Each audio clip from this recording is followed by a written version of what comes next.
तो क्रोध कैसे मैंने हम कैसे समझे? एक मान प्रमाण है कि यहाँ अग्नि है, तो हम कैसे समझेंगे कि यहाँ अग्नि है? ताप कहाँ से? वो उसमें ताप तो अभी तो ताप की दूरी है। हम पहचान कैसे करेंगे कि वहाँ अग्नि है? जब हम उस पर कुछ कचरा डालेंगे, जब हम कुछ कचरा डालेंगे तो धुआं निकलेगा, पहले जलेगा नहीं, वो तो बाद में तो जलाइए डालेगा, जो गर्म होगा। तो अग्नि को पहचान, जब उस पर हम कुछ कचरा डालेंगे उसमें से क्या निकलेगा? धुआं निकलेगा, तो पता हो जाएगा कि वहाँ अग्नि है ना। तो अब उसी प्रकार किसी भी मनुष्य के अंदर पाप की जानकारी करना है, इसके अंदर पाप है या नहीं, तो उस पर कुछ कचरा डालिए, कुछ कचरा डालिए, तो कचरा उसको गाली दो, उसको निंदा करो।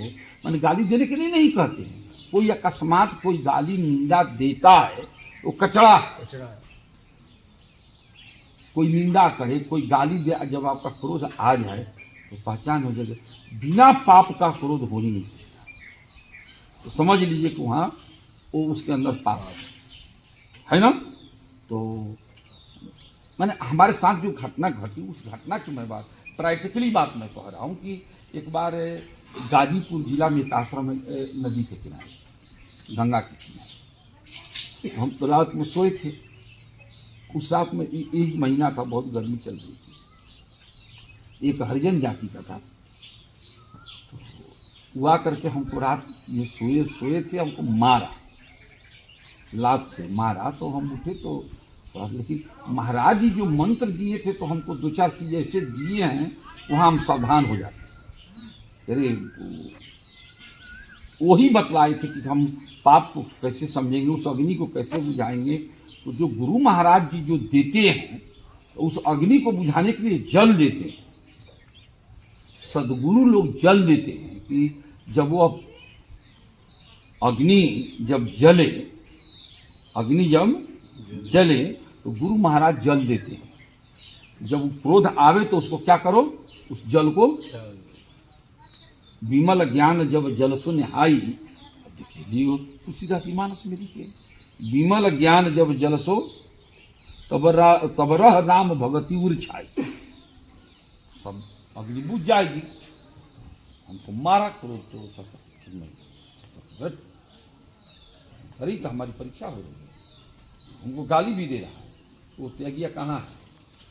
तो हम कहीं सरकार कहीं गया होगा, मैं पहचान रहा हूँ कि फलाने आदमी। तो मैं उस पर जब अपना जल डाला तो उसकी गाली को जो कचरा जो डाला तो मैं जल डाल दिया। हाँ, चित्रकूट के जंगल में जब मैं चतुर्मास किया, एक साधु आए, तो कमगढ़ में थे, चतुर्मास में थे, बेचारे पंजाबी बाबा थे जो बड़े मंदिर वाले, वो हमेशा जाते थे, बेचारे बड़ा संत प्रेमी थे पंजाबी। तो वो क्या किए कि आए, महात्मा आए, तो हम नहा करके मंदाकिनी से आ रहे थे, दोपहर का समय था, कहा इधर आओ, थोड़ा आओ दम लगा लिया जाए। तो हम बोले सरकार हम दम नहीं लगाते। तो हमको माँ को गाली दिया, बहन को गाली दिया, मैंने जिसको गाली नहीं दिया उतना गाली हमको दिया। कहा करे जो मैंने गाली देते हुए कहा कि जो गांजा नहीं पिएगा वो साधु कैसे बनेगा? तो हम तो अपना में सीमित हो गए, दिया देव करके चला गया। तो ठीक है, जो गाली देता है, जब समझदारी है, जब जल डालोगे तो माँ का गाली देता है तो पिता जैसा दिखाई देने लगेगा, जब जल डालोगे तो पिता जैसा दिखाई देने लगेगा। बहन को गाली देगा तो बहनोई जैसा दिखाई देने लगेगा, बिटिया को गाली देगा तो जमाई जैसा दिखाई देने लगेगा। तो कहाँ वही तो होगा? वो तो रिश्ता जोड़ लिया, वो तो रिश्ता जोड़ लिया। इसलिए पाप का पहचान नहीं है। और पाप को दूर करने के लिए जो सदगुरुओं ने जो दिए जल हैं, उस जल को हमेशा इस्तेमाल करते रहिए। वह जो अग्नि के रूप में जो पाप जो आपको अंदर छिपा हुआ है, इतना जल डाल दीजिए कि सारे अग्नि, जैसे अग्नि बुझ जाता है उसी प्रकार सारा पाप समाप्त हो जाता है। लेकिन उस सदगुरुओं को दिया हुआ मंत्र के इस्तेमाल है। सदगुरु वैद वचन विश्वास, संयम यह विषय करे आशा, यह विषयों की ही नहीं है। सदगुरु वैद वचन विश्वासा, इसीलिए भागवत में लिखा कि चिंतामणि लोक सुखम सुर दूर सुख संपदा प्रक्षति गुरु कृतो वैकुंठम योगी दुर्म।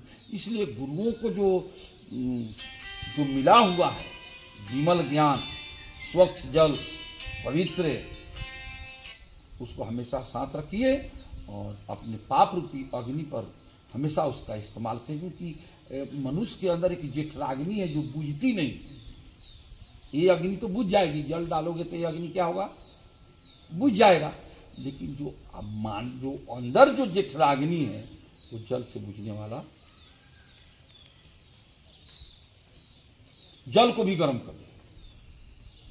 आप लोग देखते हैं बिजली का कोई यंत्र होता है जो जल में डाल दिया जाता है तो जलवे को गर्म कर देता है, सही है ना, उस जल को भी गर्म कर। लेकिन जो सदगुरुओं ने दिए हैं, ऐसी चीज दिए हैं उसमें से लाइनें काट दी। जो सदगुरु जी लोग जो दिए हैं वो ऐसा चीज है उसको बिल्कुल एकदम शीतल कर देगा। लेकिन उसको हमेशा रखना है, कभी त्याग करना, त्याग करोगे तो फिर लौट जाएगा, त्याग करोगे तो फिर लौट जाएगा। इसलिए सदगुरुओं को वाणी, जब तक यह शरीर में प्राण रहे तब तक सदगुरुओं की वाणी को अपने शरीर के अंदर, वाणी के अंदर रखिए, आपको कहीं भी किसी प्रकार का दिक्कत